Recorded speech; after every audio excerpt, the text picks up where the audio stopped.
Hello everyone, welcome to my channel Knowledge Booster. This is Ruchika Gehlot. I am back with my new video on the topic tools and techniques for work simplification as well as family income, or in short income. So in my last video, or I must say in my previous video as well as this video, lot many questions used to come from these two videos. So watch it till the end and don't forget to like, share and subscribe. And in my upcoming video I'll deal with the topic consumer awareness or consumer. Okay, this might be your second last topic of this unit. So if you have any query you can just ask me. So first of all, begin with the video. Thank you. Techniques for work simplification.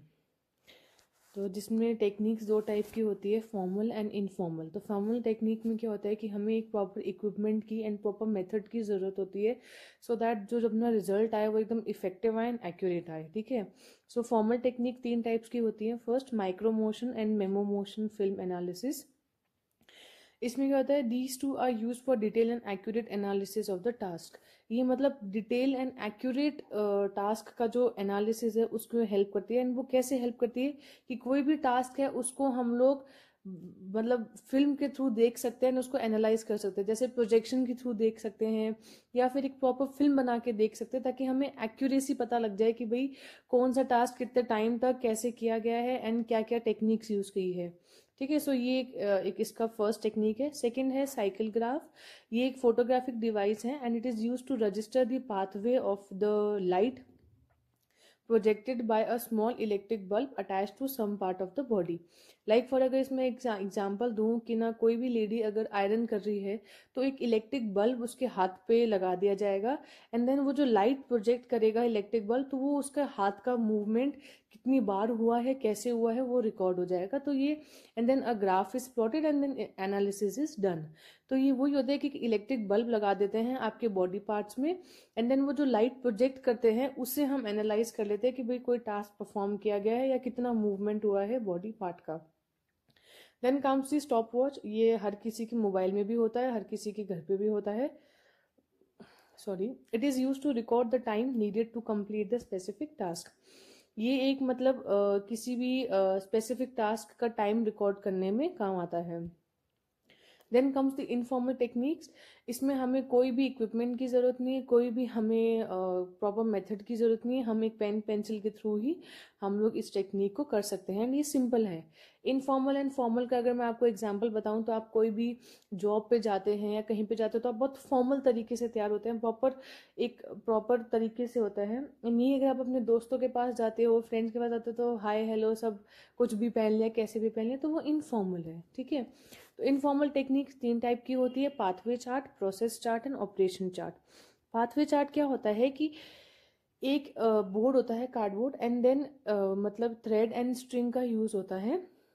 तो इसमें क्या होता है, floor plan of work place drawn in a scale and proportion of soft board pins and thread are required prepare the pathway chart. इसमें क्या होता है कि एक कार्डबोर्ड लेते हैं, पिन लेते हैं, थ्रेड लेते हैं एंड देन बस उसका इन सब का यूज करके पाथवे चार्ट बनाया जाता है। कैसे बनाया जाता है कि भाई पाथवे चार्ट ऐसा होता है कि द मूवमेंट और path of the worker travelled, ठीक है, उसको हम एनालाइज करते हैं। भाई जैसे मान लो इन्होंने क्या किया है, अगर आप इस इमेज में देखेंगे तो ये पूरा कार्डबोर्ड है, ठीक है ना, ये यहाँ से पूरा कार्डबोर्ड है एंड देन ये इन्होंने यहाँ पे ये चीज यहाँ पे इन्होंने किचन दिखाई है एंड देन इन्होंने यहाँ पे कुछ और आइटम बता दिए। अब ये क्या है, जो भी वर्कर है वो पहले यहाँ से यहाँ मूव करिए एंड देन यहाँ से यहाँ मूव करिए। तो अगर मैं आपको दिखाऊं, ये जो आपको डॉट दिख रहे हैं, ये हुआ ये हुआ, तो ये क्या है, ये पिंस हैं एंड देन ये जो लंबी वायर दिख रही है ये क्या है, थ्रेड है। तो ये क्या है, जैसे वर्कर मूव कर रही है वैसे वैसे उस थ्रेड को पिन से नोट किया है एंड देन बाद में इन सब लाइनों को, इन सब थ्रेड्स को कैलकुलेट किया है कि भाई कितना कोई इंसान कितना मूव करा है और कहाँ कहाँ तक मूव किया। तो ये पाथवे चार्ट होता है। प्रोसेस चार्ट क्या होता है कि भाई ये step by step description of method of work use by the worker, ठीक है ना। मतलब ये क्या है कि step by step description of method of work use by the worker, ठीक है, इसमें मतलब क्या मेथड यूज किया है या क्या वर्कर ने क्या पूरी ऑल ओवर डे में एक्टिविटी परफॉर्म की है, उसको ये एनालाइज करता है। ऑपरेशन चार्ट क्या करता है, only study of hand movements, might be left hand और राइट हैंड, ठीक है, दोनों को। आप ये देख सकते हो टेबल है कि भाई स्मॉल सर्कल है तो movement from one place to another, big circle है ऑपरेशन एंड ऑल, ये सारा प्रोसेस चार्ट है। ऑपरेशन चार्ट में सिर्फ खाली आपके हैंड के मूवमेंट्स को आइडेंटिफाई करेंगे जिसमें आपके फिंगर्स भी आ जाते हैं। Then comes the family income, and family income not only limited to money income but it includes money, material, goods and services. Family income खाली फैमिली की वो पैसों से लिमिटेड नहीं होती है, जो गुड्स एंड सर्विसेज आप अपनी फैमिली को अवेलेबल कराते हो, जो सेटिस्फैक्शन आपको मतलब मिलता है कोई भी गुड्स एंड सर्विसेज को लेके एंड आपकी फैमिली मेम्बर्स को मिलता है, उसको भी हम लोग फैमिली इनकम में कंसिडर करते हैं। Then it is of 3 types, money income, real income and psychic income. Money income नाम इससे मतलब नाम से पता लगता है कैश या कोई भी कॉइन, नोट्स, करेंसी, ठीक है ना। Income in terms of money is usually received in the form of wages, salary, rent. Money कैसे मिलती है, सैलरी के फॉर्म में मिलती है, रेंट के फॉर्म में मिलती है, इंटरेस्ट के फॉर्म में मिलती है। रियल इनकम क्या होता है, it is defined as flow of commodities and services available to the family over a given period. इस डेफिनेशन पे क्वेश्चन आया था, अभी रिसेंटली आया है 2020 में, मैंने आगे डिस्कस भी करा है। रियल इनकम क्या होता है कि आप कोई भी गुड्स एंड सर्विसेज खरीदते हो कैश देके या मनी देके एंड आप उसको अपनी फैमिली में अवेलेबल कराते हो, that is called real income. ये 2 टाइप्स की होती है, direct and indirect. Direct income क्या होती है कि भाई आप सर्विसेज अवेलेबल करा रहे हो लेकिन आप पैसे नहीं दे रहे हो, ठीक है, तो उनको हम बोलते हैं डायरेक्ट इनकम। जैसे इंस्टीट्यूशनल प्रॉपर्टी हो गई, फर्नीचर हो गया, है ना, लाइटिंग, पार्क्स, है ना, तो इसमें क्या होगा, आप डायरेक्ट मनी नहीं दे रहे हो, आप महीने भर बाद देते हो, या आपने कोई घर खरीदा है, आपने कोई प्लॉट खरीदा है, तो वो क्या है, वो डायरेक्ट इनकम में आ गया, क्योंकि आप हैंड टू हैंड कैश नहीं दे रहे हो, आप कैश बाद में भी देते हो, साल 2 साल बाद देते हो, तो वो क्या है, डायरेक्ट इनकम में आ गया। इनडायरेक्ट इनकम में क्या होता है कि आप हैंड टू हैंड पैसे देते हो ना, वो सर्विसेज एंड गुड्स अपनी फैमिली को खुद को प्रोवाइड कराते हो। फॉर एग्जाम्पल आप एजुकेशन है, स्कूल की फीस भरते हो, टाइम टू टाइम भरना पड़ता है ना, अपने फोन का रिचार्ज करवाते हो, मेड्स को आप पैसे देते हो, कोई कोई मेडिसिन है वो खरीदते हो, तो ये सब इनडायरेक्ट इनकम में आ गया। Then comes the psychic income, जो सेटिस्फैक्शन मिलता है, जो संतुष्टि मिलती है आपको, मतलब गुड्स एंड मटेरियल्स को देके, वो सब साइकिक इनकम में आता है। एंड कभी कभार किसी के पास क्या होता है, अगर मैं आपको इन तीनों को रिलेट कराऊं, तो कोई बहुत रिच आदमी है, ठीक है, बहुत ही पैसे वाला पर्सन है, ठीक है, उसके पास बहुत पैसा है एंड मतलब वो सारी गुड्स एंड सर्विसेज ले सकता है, लेकिन वो मेंटली सेटिस्फाइड नहीं है, तो उसकी ये इनकम वेस्ट है।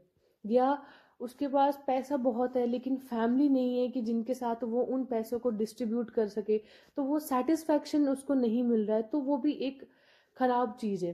तो इन तीनों का होना बहुत जरूरी है। एक, आप कोई चीज ले रहे हो, आपने कैश के थ्रू लिया एंड देन उससे आपको संतुष्टि मिलती है, तो ये एक सबसे बड़ा पॉइंट है आपको एंड आपकी फैमिली को, जो कैश को लेके जो संतुष्टि मिलती है, तो जो संतुष्टि है that is called psychic income. कई कई लोगों के पास बहुत पैसा होता है, बहुत रिच होते हैं, ठीक है, उनकी सैलरी भी बहुत अच्छी होती है, लेकिन वो कहाँ इन्वेस्ट करे, उनके पास या तो लोग नहीं होते जिनके साथ वो डिस्ट्रीब्यूट या जिनके साथ वो शेयर कर सके, या उनके पास इतनी बड़ी फैमिली नहीं होती है कि वो उस चीज को मतलब सेटिस्फैक्ट्री उनको नहीं मिल पाता है उस पैसों से, ठीक है, या इतने फ्रेंड्स नहीं होते हैं। तो ये सारा चीज एक इंटरलिंक्ड है, इंटरकनेक्टेड है एंड ये तीनों ही जरूरी है, ठीक है। Then come sources of family income, salary, जो मंथली सैलरी मिलती है, वेजेस, कोई भी फिजिकल वर्क पे करने का जो पेमेंट होती है उसको वेजेस बोलते हैं। जैसे मैं आपको एग्जांपल दूं तो ये जो डेली वेजेस वर्कर्स होते हैं, जो ये कंस्ट्रक्शन साइट पे काम करते हैं, है ना, वो डेली की दहाड़ी जिसे हम बोलते हैं ना, लोगों की लगती है, वो वेजेस होते हैं। पेंशन, जो लोगों को रिटायरमेंट के बाद मिलती है। इंटरेस्ट, कोई भी मनी डिपॉजिट करने के बाद जो बैंक इंटरेस्ट देती है, वो। डिविडेंड क्या होता है, कोई भी पर्सन ने अगर शेयर परचेज किया है एंड उस कंपनी को बेनिफिट हुआ है, तो जो जो बेनिफिट अमाउंट है, जो प्रॉफिट के रूप में मिलेगा, उसे हम डिविडेंड बोलते हैं। प्रॉफिट जो कंपनी देती है अपने एम्प्लॉयज को एक टारगेट पूरा होने पे। हाउस रेंट, कोई भी किराएदार रहता है तो वो पैसे देता है, ठीक है, ये भी एक इनकम है। फैमिली वेलफेयर पेमेंट कोई पर्सन है, ठीक है, जो कि पेमेंट अपने जॉब के अलावा किसी वेलफेयर से रिसीव कर रहा है, तो उसको फैमिली वेलफेयर पेमेंट कहते हैं। Then come supplementing family income, ठीक है। First, by increasing family income, आप अपनी फैमिली इनकम को कैसे इंक्रीज कर सकते हो? Home scale and small scale industry, आप कोई भी इंडस्ट्री सेटअप कर रहे हो, ठीक है, कॉटेज इंडस्ट्री सेटअप कर दो जिसमें आप अपने फैमिली मेंबर्स से मतलब शेयर करके देन अपनी फैमिली मेंबर्स को रखा रहे हो, तो वो भी एक मतलब वो पर्सन, एक कोई भी आपका फैमिली मेंबर है जिसमें एंटरप्रेन्योर स्किल्स हैं, जो एक कंपनी सेटअप कर रहा है, तो ये भी एक पार्ट है कि भाई आप अपनी फैमिली इनकम को बढ़ा रहे हो, ठीक है। पार्ट टाइम जॉब करके, ट्यूशन या हॉबी क्लासेस करके, preservation and storage of food, आपने कोई भी चीज़ है वो बल्क में खरीदी एंड तब खरीदी जब ना उसकी प्राइस कम है, तो आपको बेनिफिट ही हुआ ना। जैसे आपने अनाज खरीदा या आपने दालें खरीद ली, तब खरीदी जब दालों की रेट कम हो गई एंड आपने बहुत सारी खरीद ली, तो वो क्या हो गया? प्रिजर्वेशन ही हो गया, आपने अपने पैसे बचाए ही हैं। Then comes the kitchen gardening, आपने अपने घर में ही गार्डनिंग कर ली है, जिससे क्या है कि आपको बाहर से सब्जियां लानी नहीं पड़ी एंड देन आपके पैसे भी बच गए। Proper use of material resources, आपने अपने रिसोर्सेज को बहुत अच्छी तरीके से यूज किया and proper saving and investment किया, ठीक है। Then by cutting down expenditure, आप अपनी जो सैलरी है या जो भी एक्स्ट्रा एक्सपेंसेस है उनको आप मतलब कैसे मतलब बढ़ा सकते हो, जो आपके अदर एक्सपेंसेस हैं, है ना, मतलब आपकी सेविंग्स आप कैसे कम कर सकते हो। वो हो गया जुडिशियस एंड इकोनॉमिक स्पेंडिंग, मतलब आप मनी खाली उन चीज़ों पे स्पेंड करो जिसमें ज़रूरत है, ठीक है, ना कि आप अपने अदर चीज़ों में, ठीक है, मतलब लग्जरीज एंड कंफर्ट में बाद में करो, लेकिन जो नेसेसिटी की चीज़ें हैं उन पे ज़्यादा करो। Appropriate spending, instead of purchasing expensive item one can go for less expensive substitutes, भाई ज़्यादा आप एक्सपेंसिव चीज़ें ना खरीदो। भाई आप एक एग्जांपल दो तो कपड़े हैं, कपड़े आपको हर जगह मिल जाएंगे, अगर आप है ना किसी बड़े शॉप पे जाओगे तो वो ज़्यादा कॉस्टली मिलेंगे एंड नॉर्मल शॉप पे जाओगे तो वो कम कॉस्टली मिलेंगे। तो बस एप्रोप्रिएट स्पेंडिंग करो, कपड़े वही है, सब चीज़ वही है, बस ब्रांड का फ़र्क है, पैसों का फ़र्क है, तो उस जगह से लो जहाँ पे आपको लगता है कि कम पैसे लगेंगे। Expenditure can be curtailed by making use of, भाई आप अपनी गवर्नमेंट फैसिलिटीज़ को यूज़ करो रादर देन आप, या फिर कोई गवर्नमेंट क्वार्टर्स में रहो अगर अवेलेबल होता है आपको, रादर देन आप किसी किसी की रेंट पे फॉर्म में रहो या किसी की रहो। तो these are the ways and services of family members, आप अपने जो भी सर्विसेज हैं, जो आपकी फैमिली मेम्बर्स को जो रिक्वायर्ड सर्विसेज है वो दो, ना कि अननेसेसरी मत दो। तो ये सारी चीज़ें हैं कि भाई आप आपकी जो एक्स्ट्रा एक्सपेंसेस है उसको आप कट डाउन कर सकते हो, जो आपकी नेसेसिटी चीज़ें हैं वो उन पे आप करो, ना कि अननेसेसरी पे। तो जो वेस्ट ऑफ मनी है उसको हम लोग रोक सकते हैं। Thank you. If you have any query regarding topic, regarding video, you can just mail me out with the email ID hello.ruchikakb@gmail.com, or else you can just comment me in the comment box. Okay, if you have any query, any doubt regarding videos, regarding topic, regarding anything related to home science, you can just write it down. Okay, so let's discuss the questions which had come in last year's exam regarding these two topics, or regarding these two sub-units. Okay, so the question which recently came in this 2020, that is the exam which was held in 5th November. The question was the flow of goods and services in a family at a particular time. The options are money income, real income, psychic income and physical income. So the answer is real income. जैसे कि मैंने आपको बताया था कि real income में ही the indirect source of income is आप पैसे देते हो एंड देन आप goods and services खरीदते हो, ठीक है, for a family at that moment only, ठीक है. So the answer is real income. And the second question which came was match the followings, and they were the columns were in one column that was mental effort, visual effort, manual effort, torsal effort and pedal effect, and in the other column there were the examples, like in mental effort, in front of mental effort it was reaching, rising, lifting, holding. Visual effect, in front of it was thinking, reasoning, planning. Manual effect, walking, moving. Dorsal effect, looking, reaching, matching. And pedal effect, bending, learning and turning.